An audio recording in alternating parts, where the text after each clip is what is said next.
Yeah, hello guys, welcome back to my channel. It's been some time now, but I'm back now with some content for you guys. But yeah, my recent trip to Gulu was something that I've been wanting to do for a long time. It's been a dream of mine, and that weekend was the day for me to travel up north to Uganda.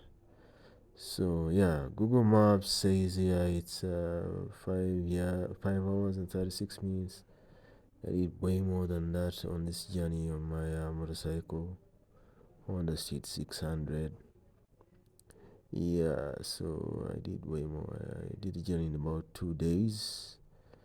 Not counting the night. I never rode at night.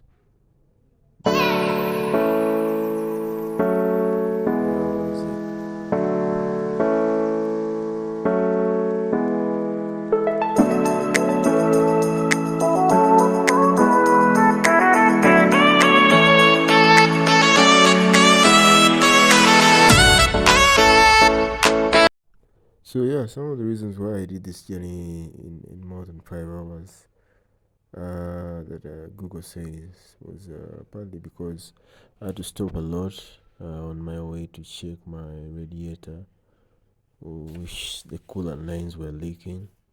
And I also had to pull out my map to check Google Maps because I didn't know the way.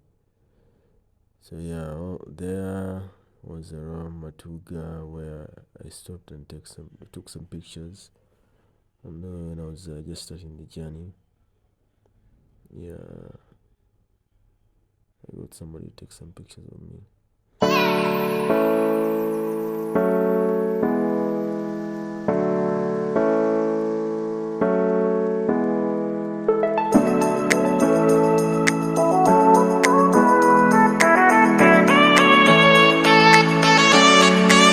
So before I even got to Matuga, I was involved in an accident along Mulago roundabout.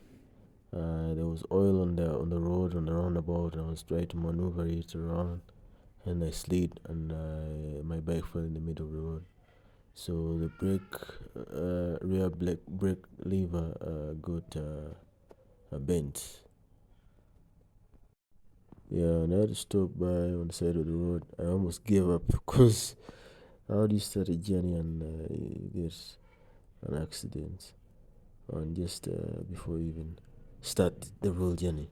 So anyway, I got on the side and got some people to try to press the brake and make it straight, make it better. And they did, yeah. It's the best they could do. So yeah, that's the best they could do, and I just had to continue like that. So yeah, you'll know later on that I was actually involved in three small accidents on this journey, on this trip, back and fro, to and fro actually. Yeah. So I managed to continue, but then somewhere halfway along the way, the journey about 150 kilometers from the capital, that is somewhere called Migera, I got into some problems. I ran out of gas, and I thought it was other problems. I thought the engine was overheating because the bike just died, and I had to stop by the side of the road next to a forest and everything. It was very, remote area.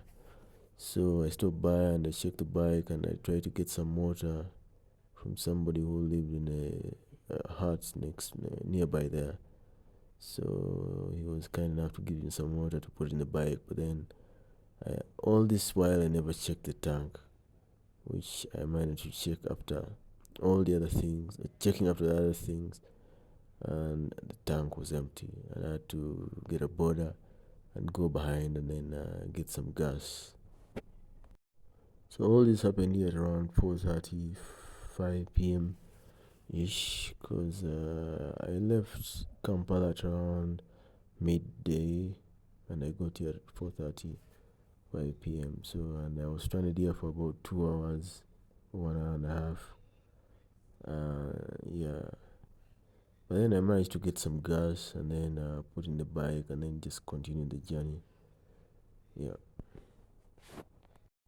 So by the time I embarked on the journey, it was already late, so I just continued to the next town, which was like maybe 3 kilometers, 4 kilometers away from there. So that was Nachitoma, and it was already like 7 p.m. So it was getting dark, so I just resolved to getting a small guest house, and then I slept there.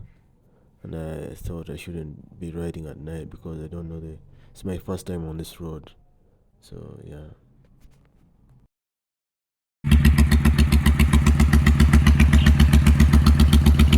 Alright, there we go. I just leaving the guest house.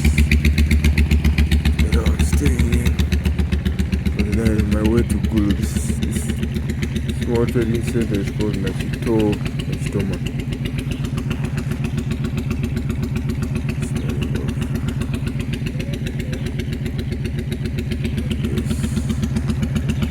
Another 50 kilometers left to go.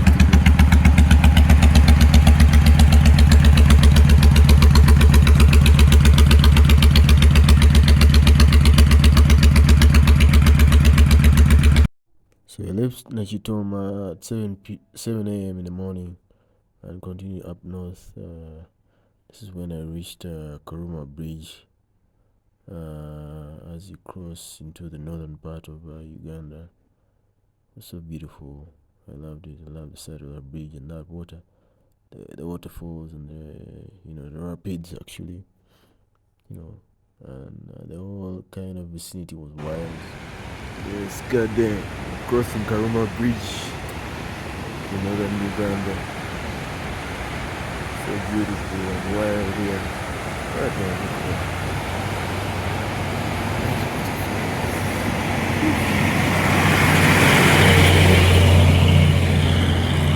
Vibe is up there.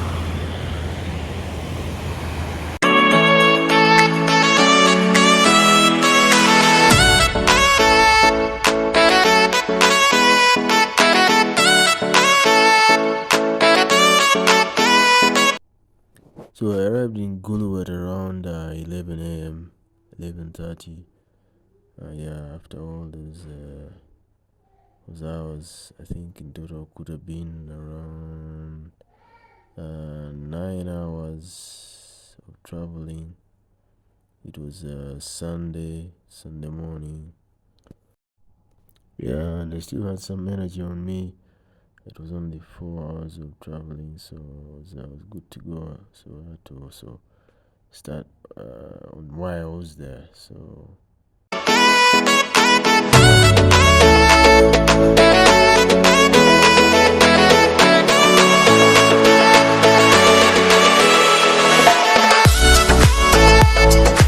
my major reason for traveling up there was to interview this artist, Piloya Irene. So and I went right up and met her, and we did this interview. For those who don't know, my daily is also I'm an art writer, but I'm first an artist, but I'm an art writer, and critic as well. So I also met some local artists. I met Sai from Sai Arts, and I had some of the local dishes there. Yeah, this is bush meat, specifically antelope meat. It was in peanut soup, and there was some millet bread over there, and then the usual sweet potatoes. So it was my first time to have some game meat. It was actually very close to beef, but I don't know. Yeah, it was good actually. It was good. Yeah, somebody told me I would have felt the real taste if it was not mixed with the peanut soup. Yeah, Gulu is overall a very clean city. I love to call it a town, and it has those neat roads. They're all well kept, tarmacked. Yeah, but I had to leave early in the morning on Monday, come back to the capital. Yeah, that was my short trip, so I had to go to other things.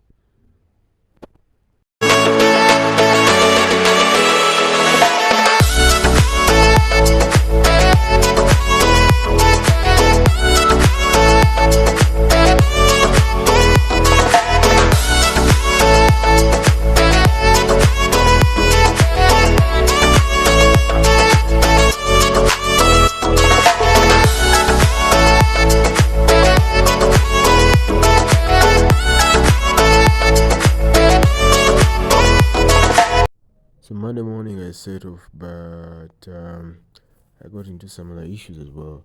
So along Karuma Bridge, my rear fender broke off. So I had to fix it with some cable ties, zip ties, uh, continue. So I just continued a little, maybe 2-3 kilometers, and the zip ties broke again, which I've never seen.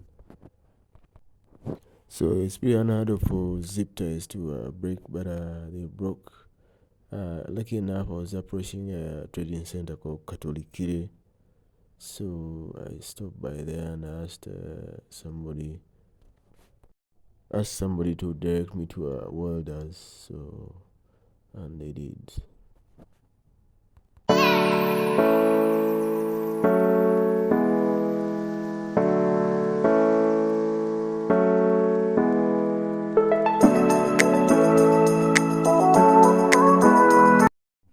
So this was at the welders, just a few meters away.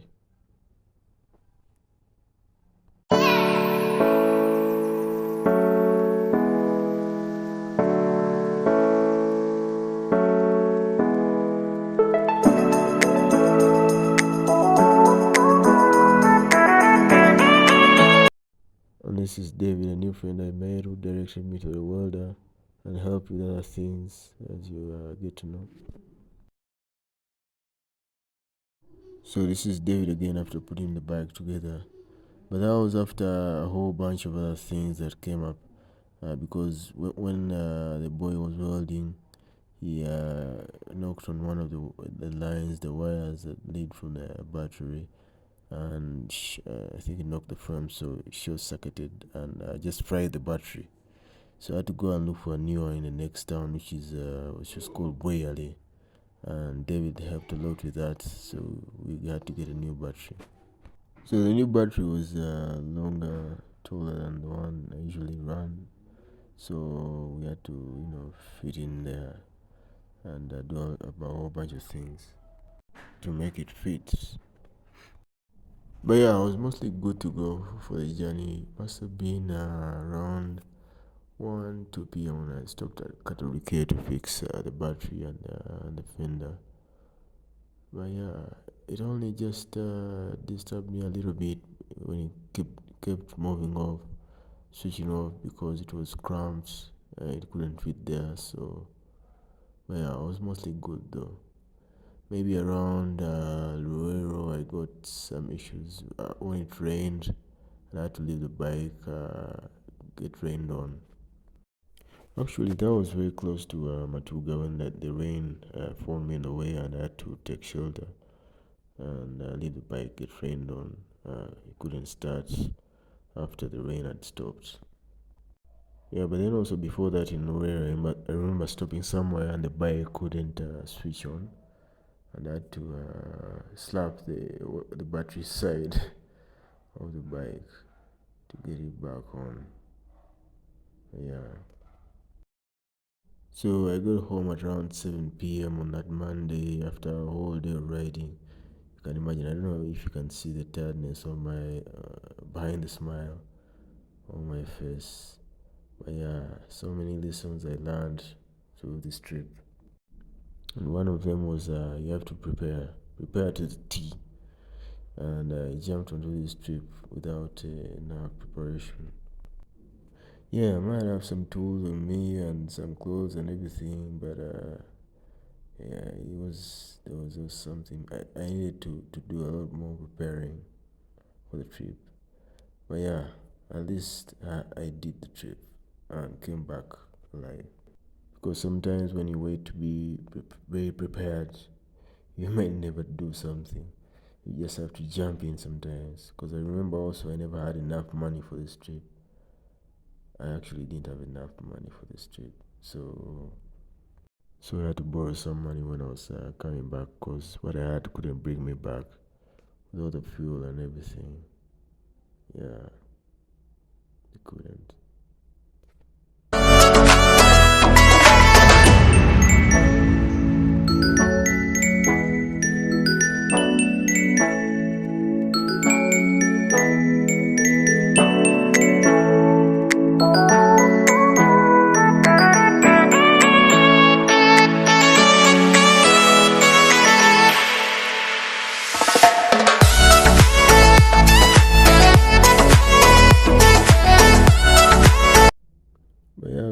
Thanks for watching my channel.